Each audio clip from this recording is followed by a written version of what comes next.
Hey guys, welcome to the 20th episode of F4. Today is going to be all about how to start FLL, Junior FLL, FTC, Vex IQ, and Vex teams. We're not going to do any more because we can't fit any more, but, there's also, best, shell eco. We could do it all here, but, we're just going to do the, the few.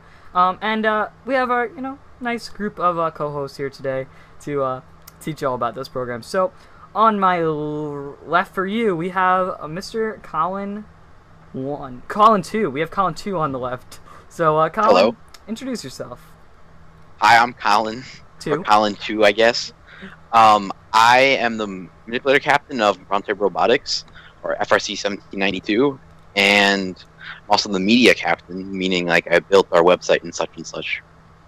Awesome. And below him we have Dick Shant, or Colin 3. I'm Dick Shant.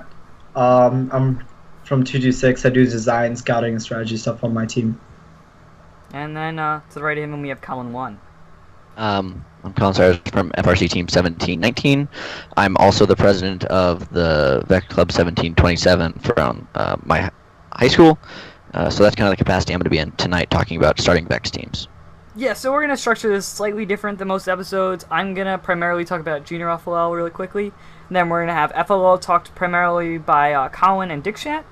And then we're going to go into FTC, which Dick Shant's going to touch on for the most part. And then Vex IQ and Vex TDR, Colin 1 is going to take the most about. Okay, this is I get this at some point. I'll figure it out. Alright, so let's start out with Junior FLL. So, Junior FLL is for the youngest kids. It's in the same age bracket as Vex EDR or Vex IQ rather, for the most part. Am I right? Right? Okay. Yep. Cool. Yeah, pretty close. It seems as if just looking at the ages, Vex IQ is a lot longer of a program, whereas Junior FLL is only 3 years. Vex IQ is 6 years. And Can be. yeah, and the thing about that I've noticed, at least contrasting the two, is Junior FLL is a lot more like presentation based. It's a lot more explaining what you did, whereas Vex IQ, I think, in a lot of ways is almost a cooler challenge. Yeah. But it's also worth mentioning Junior FLL costs $300 per year. Vex IQ is a little bit more with the $300 kit and then $25 to $75 tournament registrations, but we're going to compare them a little more as the show goes on. And it's for 6 years old to 10 years old in the U.S. It's a little different outside the U.S., but for the U.S., that's what we're going to talk about today. It's 6 to 10 years old. Yeah, so that's more of like you're making like a Lego type of model for a specific engineering problem, and it's less like robotics focused and like more towards making like that small Lego model. More like early elementary kids. So basically, you can start off your kindergarten through like 2nd, 3rd grade student in Junior FLL, and then have them move into FLL going into fourth grade or even higher than that for the United States. And it's probably the most simplest program that you can get almost even like the most basic students into for Junior FLL. And out of curiosity, I don't know if anybody here knows this. None of the Junior FLL experts from F4 are on tonight, but does the $300 per year cost include the kit? Like, does it include Legos? From their website, let me check. I don't believe it does, because you're not, to be clear, for Junior FLL, you're not building a robot. You're Right. building simply A a model. And so from the models I've seen, a lot of them just use kind of a random mix of Legos. There's all different colors, like they just grabbed a random set, not anything that I think would like come in a kit. And then I think with Junior FLL, they have to have like one moving part, I believe is the thing, right? One motor has to be used and one simple machine, so like a gear, lever, pulley. From their website is there's never any like per student fees, right? So it's all for the entire team, and the annual fee for team registration, the kit or parts, and event participation is around $300 US per team.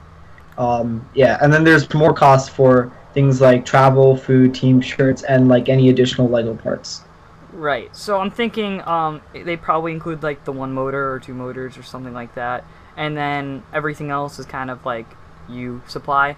Luckily, most kindergartners through third graders in the United States have Legos already at this point. I mean, I'm pretty sure we all did.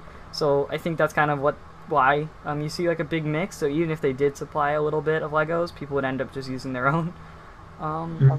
And yeah, I think that's Junior FLL. I think something to touch on why it might be a good program is kids are already playing with Legos a lot. So Lego is a lot more. It's a lot more of a toy in the normal market than Vex IQ is currently. Vex IQ has been picking up their game in that aspect. You see them like in Toys R Us a lot more now and stuff like that, which is pretty crazy. But yeah, that's Junior FLL.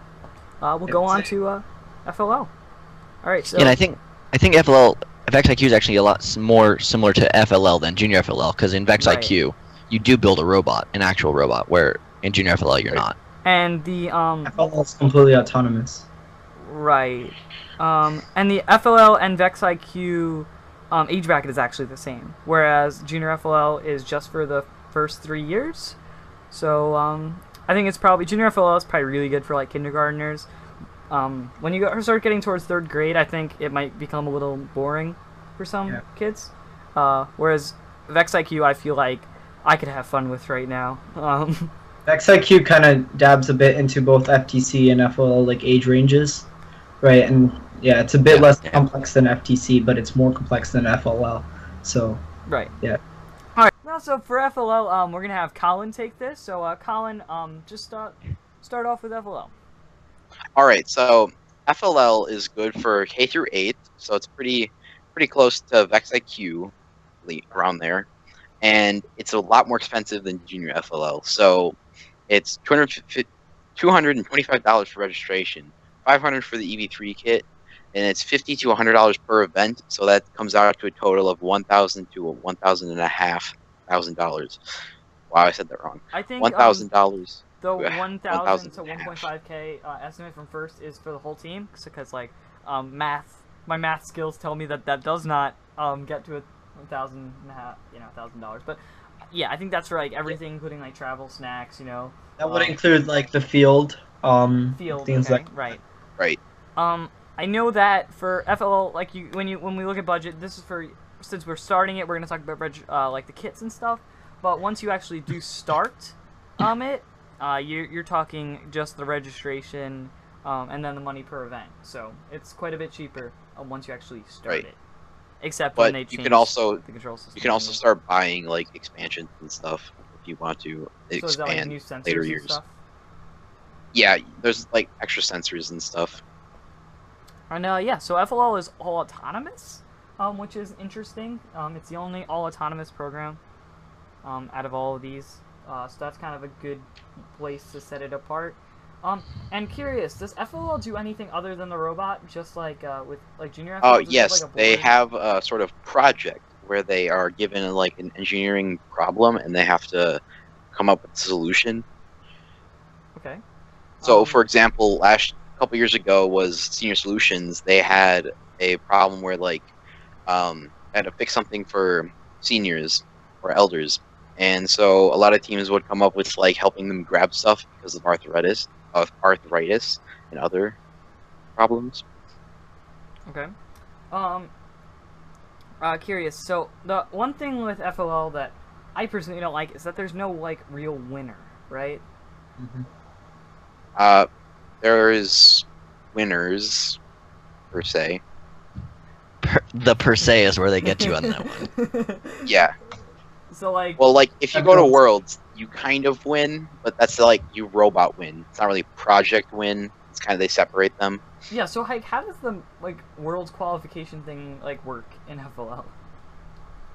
Well, they changed it recently, but so right now they go like regionals, and then if you get in the top 8 of that, I believe you go to sectionals, and then if you get in the top 8 of that, then you go to state.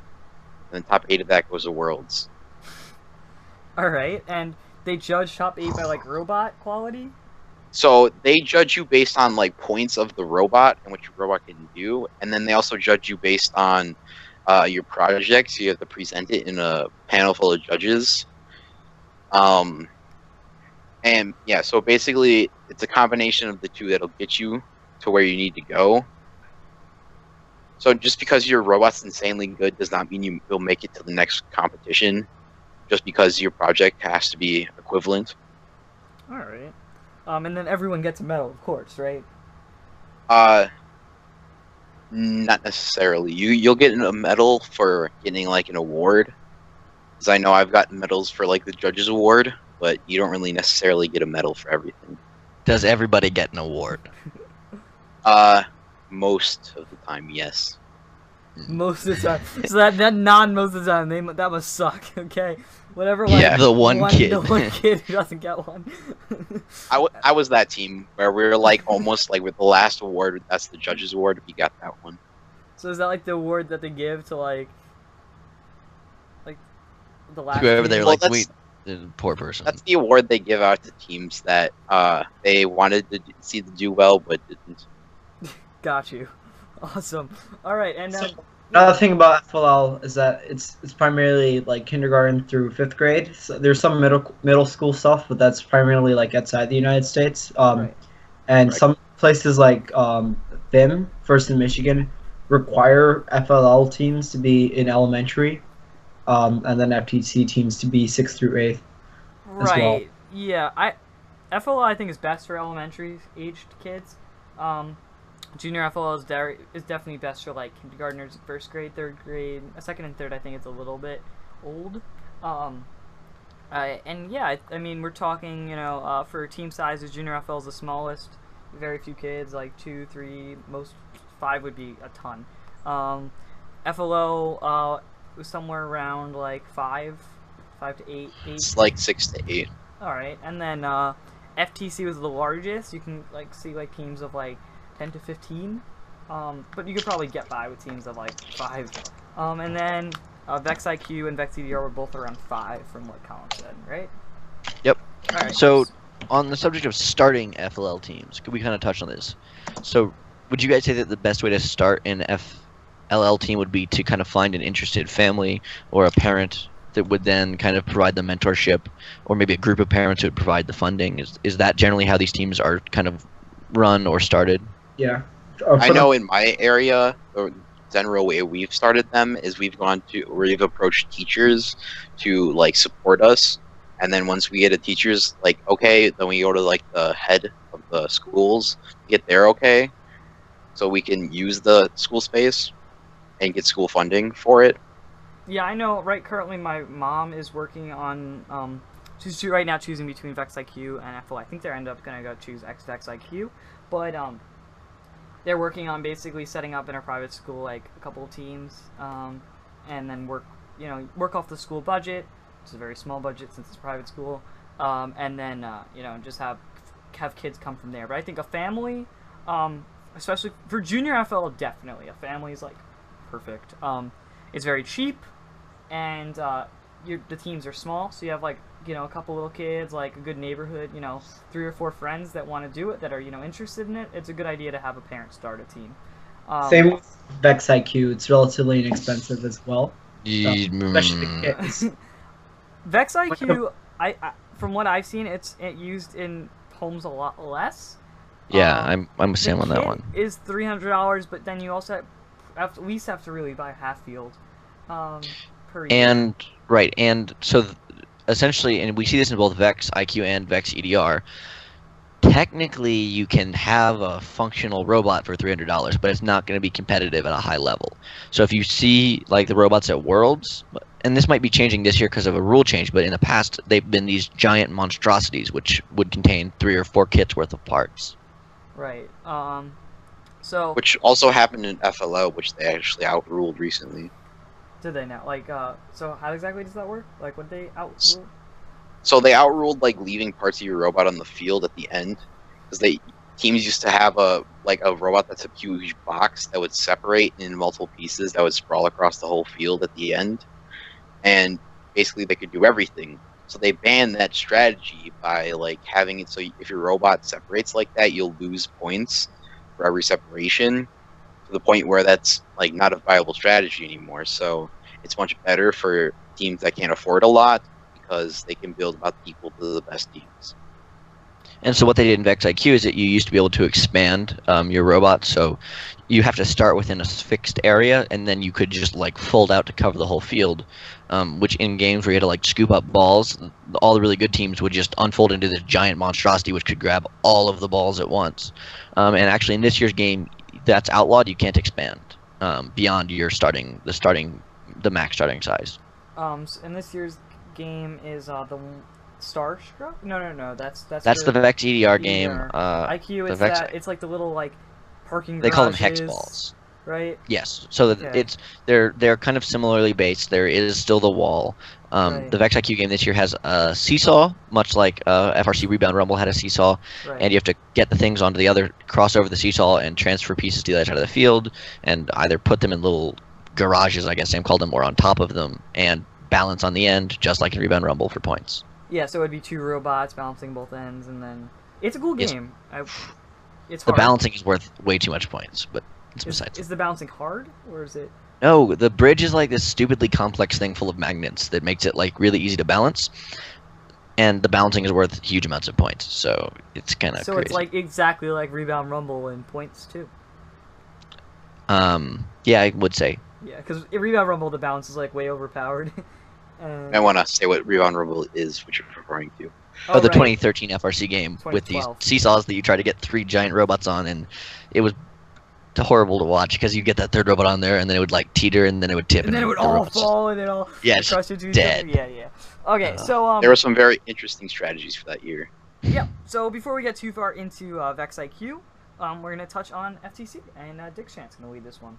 So FTC is primarily like 6th to 12th grade, right? And mostly teams you'll see are in the middle school range, and a budget is usually around 2 to 3K. If you see, first is budget that they put out every year, registration on $275, and then there's various kit of parts for your control system, which they have a new one for for last year actually, which was like a Android phone.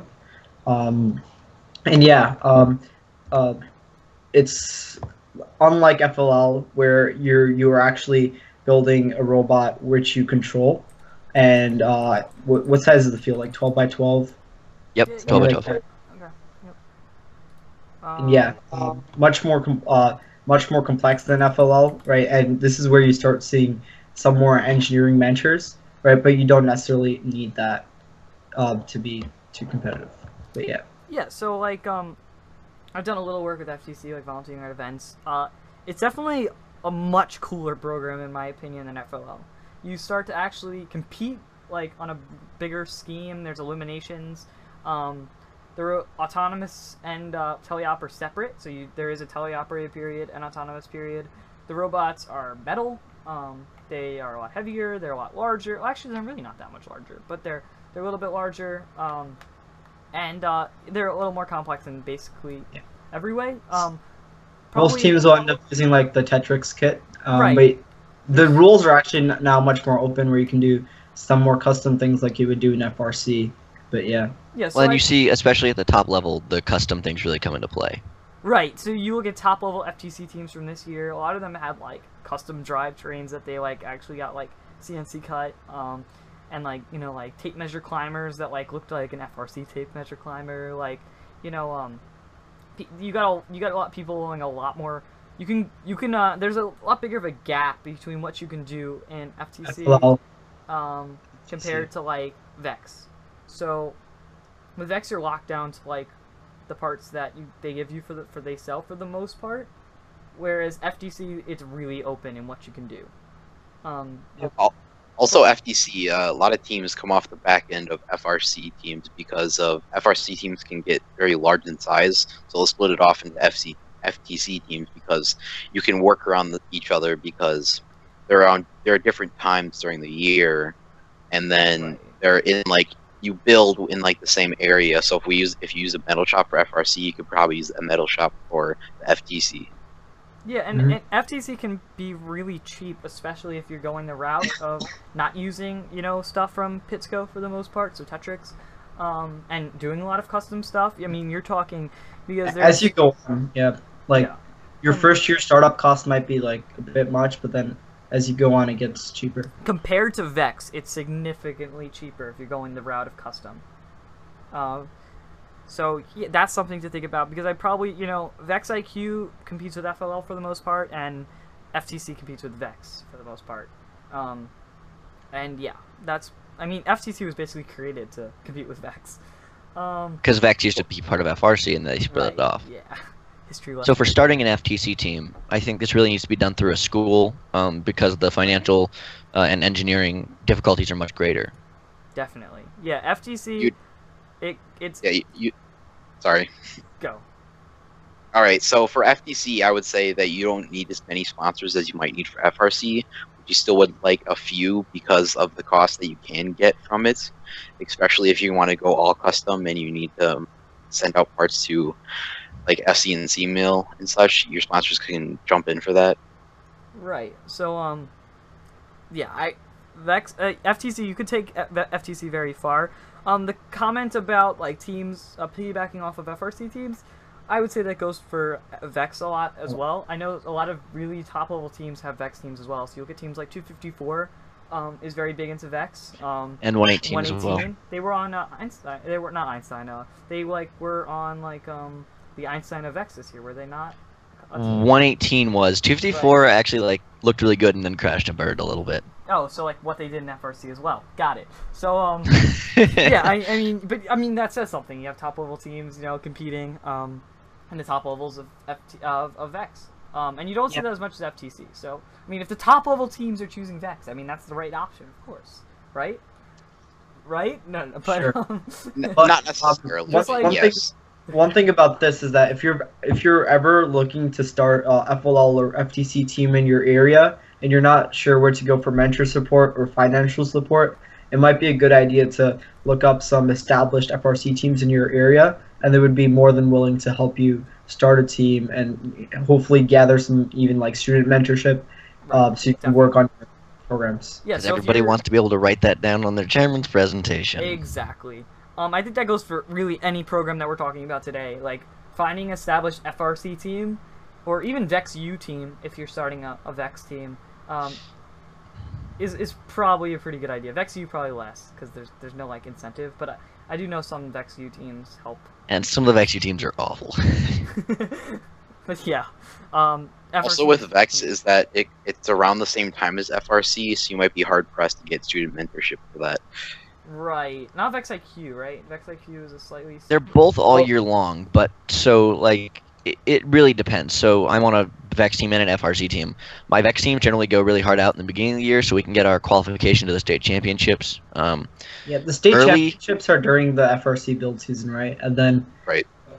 I think what a lot of FRC teams do is that they start their Vex teams, right? And even if they qualify for states, they don't necessarily go. It's more for like building a robot and getting their students experience before the build season starts. But it's more of an FRC training thing. But yeah. Yeah, and then I think some teams go pretty hard. I know like what was another team that was like on the Einstein of I keep calling it the Einstein of Vex. It's probably a real name for it. But there was a team like another FRC team. What are they? They're from Texas as well, I believe. Oh, I don't know. Robo Wranglers? Nope. Robo Wranglers doesn't have a Vex team, to my knowledge. Oh, come on. I can remember. Disco Bots. Yeah, are they an FRC? I didn't know they work with an FRC team. Yeah, Disco Bots is an FRC team. It is the same team. I did verify that. Oh, okay. Yeah. So that's an FRC team, and they had two teams, I think, on. Yes. Yeah. So Disco Bots are like very well known in Vex, and actually there's this thing called the Disco Curse, where they are really good and then they lose, crash horribly, and so they never actually win the world championships, even though they keep going to them and they keep doing really well. This year they broke the Disco Curse. So if they go with the same, the Curie Curse, that means they're gonna, crash for the next 5 years, right? It's highly possible. Poof, the curse is back. Anyway, we're in so many 254 shots. But anyway, continuing. We're gonna get off of FLL. I think we're good, and FTC rather. Actually, we probably should talk about price a little more. So, Dictionary, you want to go back into like the individual prices? Yeah, for FTC, registration is around $275. The competition set kit of parts is around $600, which you can get from either Tetrix or Matrix. I think more people go towards the Tetrix kit. The control and communication set is $300, which is new for 2015. The electronics module and sensor set is $400. General tools, they say, are around $200, but if you use tools from like Apparent or something like that, you could easily get rid of that cost. They include team T-shirts, but you could technically go without those. Team buttons, fit displays, and printing, which I think they put around like $300. All four of those. And then if you're going towards a tournament registration, around $75 for a single tournament, and then things like that. And there's grants as well that you can apply for. Around like $500 ish, I think, are the grants for FTC that you can hopefully subsidize that price with, and then get some sponsors as well. Right. So one thing we did you brushed on was that they said like $300 or $100 or something for printing of like the pit displays. So like I guess that's a thing, but like I've actually been to FTC events and like I barely saw anybody with actual like printed banners. Like that's hardcore. There was maybe like, and that's something that, like people do at Worlds and not before. Right. So It'd be something you do as you grow as a team, not necessarily in your first year. Right. Yeah. Well, if so, in your first year, if you can get a lot of funding, I've seen it done a lot. right. But it's when they have an excess amount of funding. Man, I wish we had an excess amount of funding. Well, okay, let's move on to Vex IQ. So, Colin, just want to start this off. Yeah, so the Vex IQ challenge is much more closely paired with the FLL challenge, kind of on that level. It does use a very similar Lego system, except it's all done with like the pegs and blocks. There's no like blocks that you see in the FLL, and especially in the Junior FLL. They have Vex. The company has its own brain that they use a little computer to control the robot, and you program it using the programming software or IDE that you have to get from Vex, added on cost there. So this is something we kind of talked about in the pre-show. Make no mistake that Vex as the company is out for profit. So there are all kinds of I'm going to say kind of administrative fees that you have to pay to the Vex, the company. So season registration is much cheaper than for FTC or FLL. It's only $75 a season, but you also have to pay $75 to $100 per tournament. And teams, especially any kind of decently competitive team, will attend 5, 6, 7 more tournaments a year. And then if you qualify for the state championships, which are required to get to Worlds, that's another $100, $150. And you can start a team for as low as probably $300, only go to 1 or 2 tournaments, and have a medium-ish bot. But the bots that compete at a high level have a lot of parts, and so you have to pay a lot more. So for Vex IQ, it's the ideal setting is a middle school, I think, and oh my gosh, I'm mixing up my acronyms now. Vex IQ is great in a sense that you don't need technical knowledge, so math teachers, science teachers, biology teachers at a middle school level are more than capable of mentoring a Vex IQ team. The only thing that you might want a little bit of help from maybe a high school student on a Vex team with is the programming software that is used. So the programming software, I feel like, I don't want to sound mean or anything, but I feel like it's the biggest ripoff in Vex IQ because they charge per license, right? Yes. So I don't know how exactly how that works. You probably know that better. So the licenses are pretty dang expensive, and they only last a year. The lifetime licenses are either really expensive or they don't exist anymore. So like at my high school, there's 8 Vex teams and bunches of programmers. So we actually buy what's called a classroom or a building license, which is significantly cheaper. So it's not very much per copy. You just you buy them in bulk. But for a Vex IQ team, a school that's just starting a Vex IQ team only has 1 or 2. Yeah, it's like $75 per person that wants to be able to program, or per computer that you want to be able to program on. So that's nuts, in my opinion. But It's a ripoff. But Java's free. That's the same exact for CDR as well, right? For what? Is that the Oh, same yeah. for... It's the same Right. exact cost that you would. Yeah, so you buy something called Robot C, and there's Robot C and Easy C, and they both use the same sort of license. Easy C is graphical, and Robot C is just kind of neutered. We call it a neutered C.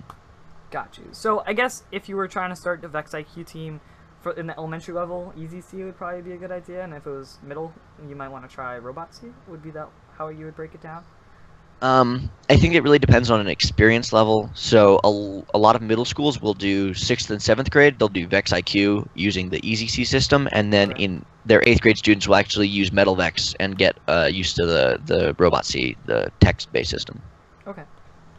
All right. I think a any more a on lot of people see like Vex IQ as something kind of between FTC and FLL in terms of how hard it is, Difficulty? like Yeah. experience. And yeah, And the games are a lot more interesting, in my opinion, than FLL. Yeah. Yeah, they're pretty cool, actually. I'd like to play it myself, build a little robot, just play around. It seems interesting and kind of fun. And something Vex does well is that there's always a place for robots that are not at a high level of competition. Okay. So there's always a place for robots that aren't very good. They can still participate. So this year's game has a seesaw that's very similar to the Rebound Rumble seesaw, and you can balance on that. So if you're just have a drive, you can Just still have a balance on that clawbot. seesaw for points. something And- like Clawbot, right? Right, and a clawbot actually can contribute really well. I was at a tournament for kind of a summer program for new people in Vex IQ, and it was a tournament of all clawbots, and it was still pretty competitive. All right. So yeah, probably some of the last, like the end of Vex IQ for this episode, but just touching on the last thing, I think you have to really look at Vex IQ and FLL if you're looking at the elementary and like lower middle area. You really have to look at both of them, compare and contrast what you want. Vex IQ is a lot more competitive in the sense that there's a real winner. Am I right? Like there's... Oh, yeah. It's Yeah, so- more of a tournament setup. So the way it works though is in FRC, in FTC, and in Vex EDR, you have teams competing directly against each other. They're on the same field going head to head. Right. Instead, in Vex IQ, there's only 2 robots on the field at a time, and they They're work a together. team, right? And so Or the the line. eliminations is actually you'll have 2 fields next to each other, each running their own match. And so you'll have one alliance on one field working together, and you'll have one alliance on another field working together. And whichever alliance scores the highest wins. So there's no possibility of defense or essentially being a jerk to your opponent. All right, so I think that's like a lot cooler than FLL. Like if I was a little kid, because there's the whole aspect of winning. If you're dealing with a group of kids that can't lose, then maybe FLL is a good idea. But yeah, I think again there's a lot of differences between the two programs, and when you're choosing between them, you should look at the pros and cons of each. Yeah. There's certain grants available so that if you buy like the one kit, you can get another kit for free for a lot of these programs. You just have to look through whoever your coordinators are for your specific region. But yeah, it's something to look into if you're looking to start multiple teams. Something I noticed with Vex IQ is starting the first team is sort of expensive, but then it's a lot cheaper to add on teams. It seems like buying like the multi-pack of programming licenses is a lot cheaper, and then you only have to buy one field because the fields can Right. get expensive. Absolutely. So right, and that's something. So Whereas FLL and Junior FLL, well, Junior FLL there is no field, and FLL the field you can really build yourself for very cheap. So Yeah. that's the thing. All right, let's move on to the last thing, which is Vex or Vex EDR. yeah. So Vex EDR is my primary thing, outside of FRC anyway. So Vex EDR really needs to be done through a school. It's very hard for individuals to do it. It does happen. Vex EDR is going to be really hard for 6th graders to get into. And like I said earlier, a lot of times middle school teams will transition their students into Vex EDR in the 8th grade. But high school is where it primarily is done. The thing about Vex EDR that differentiates it from, I think, both FTC and FRC is that one school will have multiple teams. Right. Will there be more than one FTC team per school? Not as much as Vex. So I've seen it. Like there's a local school, Syosset. They have 4 teams, but you don't see it as much as in Vex. Vex, Okay, it so seems like like everybody has multiple teams. right. So if you look at my school, we have it's going to be probably 9 teams this year. So we have 1727A, 1727B, C, D, E, X, L. um, so the really good part about like a hands-on experience for each student rather than having like 15 students working on a single robot, something right, like that. absolutely.